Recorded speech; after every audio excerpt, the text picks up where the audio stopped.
Welcome to the debate. If you look at how most people handle their finances, there is, often this underlying anxiety about unexpected expenses. Right, like the sudden car breakdown or a surprise medical bill. Exactly. And in the biblical framework of financial stewardship, there's a really fascinating tension about how to prevent those leaks and actually build wealth. So the central question is financial breakthrough fundamentally about strict obedience to tithing, or does it come from the heartfelt generosity of a free will offering?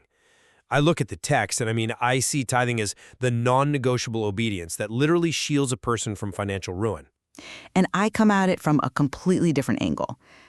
Tithing might provide a baseline, sure, but true overflow, the kind of abundance that actually lets you change your community, is driven entirely by the generous offering. Well, let's unpack the logic behind the tithe first, specifically looking at Malachi chapter 3.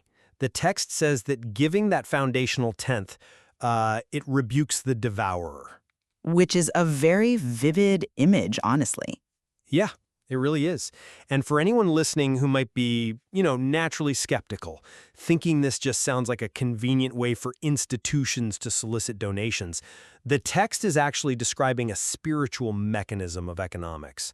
It's arguing that withholding the tithe opens you up to structural drains. Right. Like what you think you're saving by holding back ends up paying for the broken water heater or the blown transmission. By stepping into obedience, you're aligning yourself with a spiritual protection that, stops the bleeding. Right. The concept of the devourer is really interesting. But here's where I draw the line, right? The tithe might stop the bleeding, but it doesn't create life. How do you mean? Well, the text makes a sharp distinction.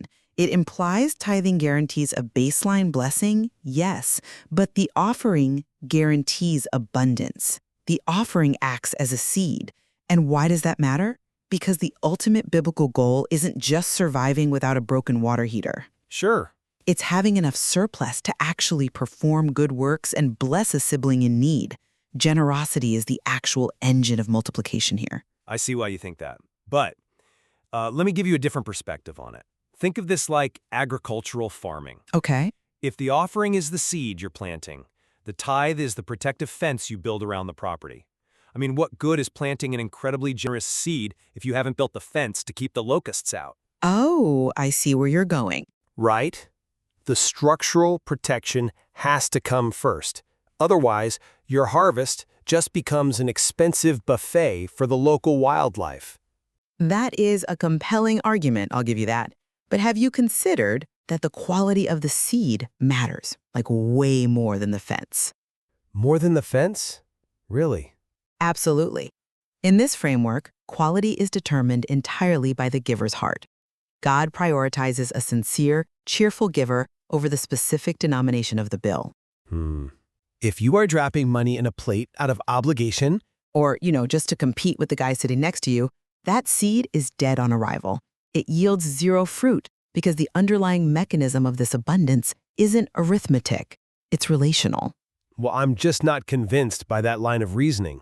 Because people constantly ignore the arithmetic and then wonder why they're drowning in financial stress. Fair point. They treat the offering like a magical vending machine without laying the groundwork. They give once, complain when a new bill hits, and immediately lose faith. So if they are planting this heartfelt seed, how does a believer actually maintain spiritual protection over their harvest without the baseline obedience of the tithe shielding them? Well, they protect it through unwavering gratitude and actively rejecting a scarcity mindset. Just gratitude? It's more than just a feeling. It's tough because the world heavily criticizes generous giving, calling it a waste, while completely ignoring thousands spent on luxury or fleeting things. Protecting your seed means defying that criticism. You maintain the spiritual atmosphere around your finances by recognizing that abundance isn't for hoarding.